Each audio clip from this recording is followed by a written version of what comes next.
नमस्कार, मी मनीषा. आज एक कथा पाहूया. एका स्टेशनवर एक भिकारी रोज भीक मागायचा आणि लोकांच्याकडनं भीक गोळा करायचा.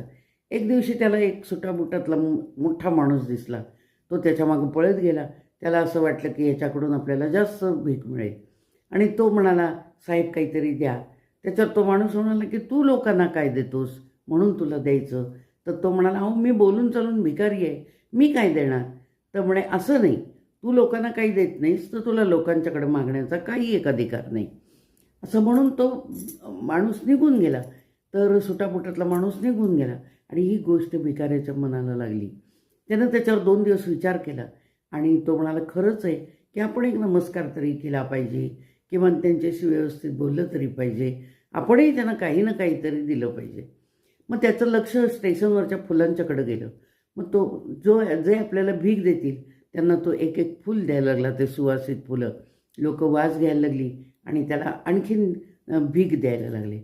असं करत करत तो त्याच्याकडे 4 पैसे जमा झाले. पुन्हा तोच एक सुटाबुटातला माणूस पहिला जो होता तो त्याला पुन्हा गाठ पडला.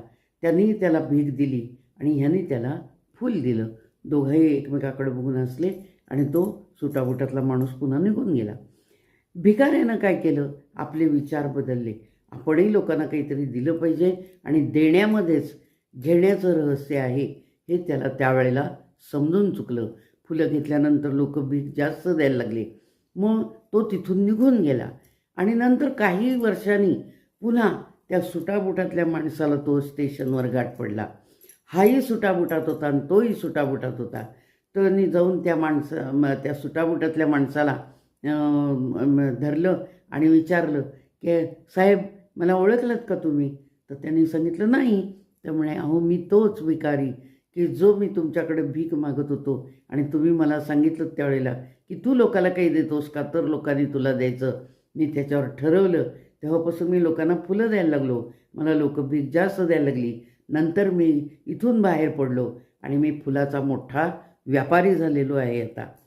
त्या सुटाबुटातल्या माणसालाही आनंद झाला आणि भिकारीही आत्मनिर्भर झाला. तो व्यापारी झाला फुलांचा, खूप मोठा व्यापारी झाला. दोघं सुटाबुटात होते. दोघांनी एकमेकांच्याकडे बघून हसले आणि त्या जो बिझनेसमन झालेला होता भिकारी त्यांनी त्यांना फुलाचा गुच्छ दिला आणि अशा रीतीने भिकारी आत्मनिर्भर झाला. जसे तुम्ही तुमचे विचार ठेवाल तशी तुमच्यामध्ये प्रगती होत जाते. म्हणून माणसांनी आत्मनिर्भर झालं पाहिजे भिकारी होण्यापेक्षा. धन्यवाद. जे वाचलं ते तुमच्या पुढे सादर